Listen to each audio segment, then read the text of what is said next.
अगर one nation one election implement होता है तो उससे एटलीस्ट इतना हो जाएगा कि पॉलिटिकल पार्टियां 5 साल में एक बार इलेक्शन मोड में इलेक्शन कमीशन के हिसाब से जब भारत में इलेक्शन होते हैं तो कम से कम 9 से 10 लाख पोलिंग स्टेशन इंप्लीमेंट करने पड़ते हैं। वायर में छपे हुए एक आर्टिकल के अनुसार 2019 में भारत में जो इलेक्शन का खर्चा था वो था 60,000 करोड़। देखिए, राहत इंदौरी साहब की 2 बड़ी फेमस लाइनें हैं, सरहद पर तनाव है क्या, जरा पता तो करिए देश में चुनाव है क्या।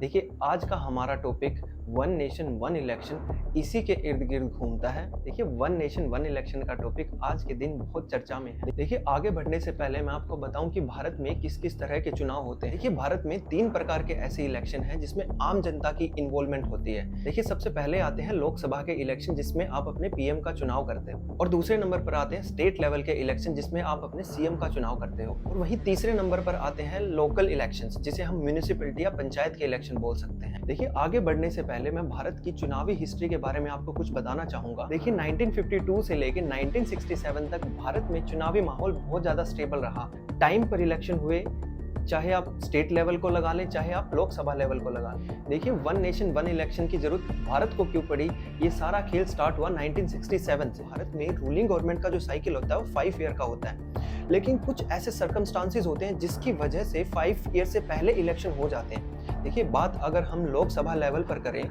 तो इसमें 2 ऐसे कारण हैं जिसकी वजह से 5 साल से पहले इलेक्शन हो सकते हैं। सबसे पहले किसी भी रूलिंग गवर्नमेंट की मेजोरिटी खत्म हो जाए, या अगर प्राइम मिनिस्टर री इलेक्शन डिक्लेयर कर दे।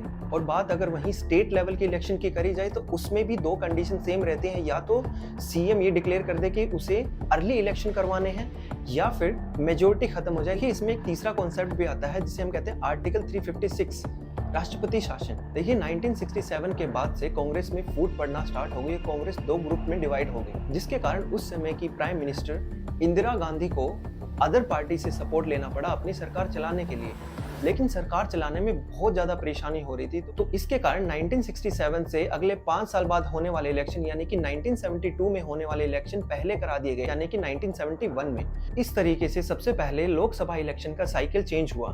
देखिए, 1971 के बाद भारत में जब इमरजेंसी लागू हुई तो आने वाले 1975 के इलेक्शन 1976 में हुए, और उसके कारण एक और साइकिल में चेंज आया। और देखिए, 1967 से लेकर 1999 तक पॉलिटिकल एनवायरनमेंट अनस्टेबल होने के कारण लोकसभा इलेक्शन के साइकिल में बहुत ज्यादा चेंजेस आते रहे। किसी की सरकार 2 साल चलती तो किसी की सरकार 4 साल चलती। और वही बात करें हम स्टेट लेवल के इलेक्शंस की, तो 1967 में कांग्रेस के 2 हिस्से होने के बाद ये मान के चलिए कि चुनावी माहौल में बिल्कुल आंधी आ चुकी थी। देखिए, 1967 से लेकर 1999 तक आर्टिकल 356 का बहुत ज्यादा मिसयूज हुआ। देखिए, उस टाइम की सेंट्रल लेवल पे रूल करने वाली गवर्नमेंट्स आर्टिकल 356 का यूज करके उन सभी स्टेट्स में राष्ट्रपति शासन लगा देती थी जिन स्टेट्स में उन लोगों की सरकार नहीं है, और वहां पे री इलेक्शन करा के अपनी सरकार बना लेती थी। तो देखिए, 1967 से लेकर 1999 तक भारत का जो पॉलिटिकल एनवायरनमेंट है वो बहुत ज्यादा अनस्टेबल था। पार्टीज को मेजोरिटी साबित करने में डिफिकल्टीज आ रही थी, या फिर ये मान के चलिए आर्टिकल 356 का यूज हो रहा था। देखिए, 1999 के बाद भारत का पॉलिटिकल एनवायरनमेंट थोड़ा स्टेबल हुआ। अगर लोकसभा लेवल पर बात करी जाए तो भारत में 1999 के बाद इलेक्शन होते हैं 2004 में, फिर उसके बाद होते हैं 2009 में, फिर उसके बाद हुए 2013 में, 19 में, और जो आने वाले इलेक्शन है बात करी जा रही है कि 2024 में होते हैं। लेकिन वहीं स्टेट लेवल पर आर्टिकल 356 का इतना ज्यादा मिसयूज किया गया कि आज के दिन देखा जाए तो कुछ ही ऐसे स्टेट्स हैं जो सेंटर के साथ इलेक्शन करवाते हैं, और बाकी स्टेट्स का अपना अपना अलग अलग साइकिल है। अब अगर बात वन नेशन वन इलेक्शन की करें, देखिए, द वायर में छपे हुए एक आर्टिकल के अनुसार 2019 में भारत में जो इलेक्शन का खर्चा था वो था 60,000 करोड़, और 60,000 करोड़ में से 45% खर्चा तो सिर्फ और सिर्फ बीजेपी का ही था, और बाकी के शेयर में अन्य पार्टियां थी।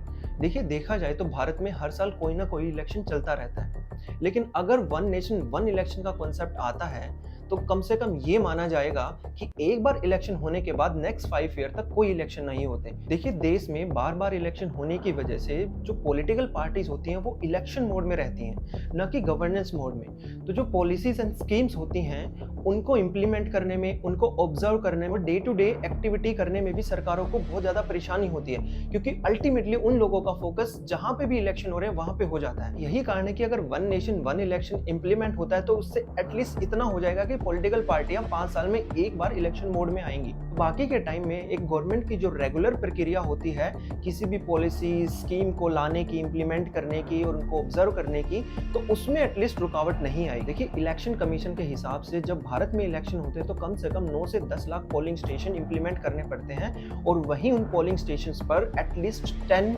मिलियन स्टाफ की रिक्वायरमेंट पड़ती है। उसमें अपना सीआरपीएफ भी कवर हो जाता है, उसमें ऑब्जर्वर भी कवर हो जाते हैं और उसमें टीचर्स जो इलेक्शन ड्यूटी पे आते हैं वो भी कवर हो जाते हैं। अब देखिए, बार बार इलेक्शन होते हैं तो इन सब की लॉजिस्टिक्स की भी प्रॉब्लम आती है एक स्टेट से दूसरे स्टेट में भेजने में। देखिए, भारत में जब भी चुनाव होते हैं तो एक माहौल बनाया जाता है और वोट बैंक को डिवाइड किया जाता है। बीजेपी चाहेगी कि मामला हिंदू मुस्लिम में हो और हिंदू उन्हें भर भर के वोट दें। वहीं अगर AIMIM चाहेगी कि मामला हिंदू मुस्लिम का हो और उन्हें मुस्लिम भर भर के वोट दें। और वहीं यूपी में समाजवादी पार्टी चाहेगी कि मामला कास्टिज्म का हो और उन्हें यादव भर भर के वोट दें। तो देखिए, ये जो वोट बैंक है, पहले माहौल बनाया जाता है और उसके बाद वोट डलवाए जाते हैं। देखिए, रिसेंटली सेंट्रल गवर्नमेंट ने वन नेशन वन इलेक्शन पे एक कमेटी संगठित करी है और रामनाथ कोविंद जी को इसका प्रेसिडेंट डिक्लेयर किया गया है। ये कमेटी भारत में वन नेशन वन इलेक्शन को इम्प्लीमेंट करने की अपॉर्चुनिटी को असेस करेगी और फिर डिसाइड करेंगे कि भारत में इस पॉलिसी को कब और कैसे इम्प्लीमेंट करना है। वीडियो में बने रहने के लिए धन्यवाद। अगर आपको ये वीडियो अच्छी लगी तो please like, share and subscribe my channel. Thank you so much.